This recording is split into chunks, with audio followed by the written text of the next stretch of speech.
নমস্কার বন্ধুরা, দেখো এগুলো হচ্ছে পারুল টমেটো। আমি পারুল টমেটো দিয়ে ডাল রান্না করব। এই টমেটো দিয়ে ডাল রান্না করলে না ডালের একটা আলাদা সত্যি স্বাদ হয়। দেখো টমেটোগুলো কিন্তু একটু অন্যরকম দেখতে, খুব ভালো লাগে। তা আমি ডাল রান্না করব, মুসুরির ডাল দিয়েই করব। ডালটা একটু ভালো করে ধুয়ে নেব, তারপরে কড়াইতে জল বসিয়ে দিয়েছি, ডালটা বসিয়ে দেবো।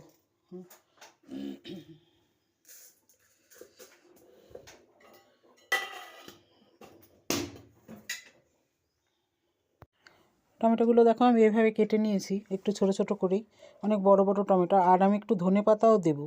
টমেটো আর ধনেপাতা দিয়ে এই ডালটা করব, খুব সুন্দর লাগে খেতে। আর ফোড়নে দেব সর্ষে আর শুকনো লঙ্কা। এই টমেটোর ডালটা খুব পছন্দ করে আমাদের বাড়ির সবাই। আর খুব একটা টকও হবে না, কিন্তু খুব সুন্দর একটা গন্ধ আসে। এই জন্য তোমরা এভাবে রান্না করতে পারো এই পারুল টমেটো দিয়ে ডাল। আর সোমবারের পরে তো আরও সুন্দর একটা দারুণ গন্ধ আসে। হ্যাঁ, আর এর সাথে যদি আলু চোখা করা যায় না, দারুণ লাগে কিন্তু। পেঁয়াজ টেয়াজ দিয়ে যদি আলু চোখা করা যায়।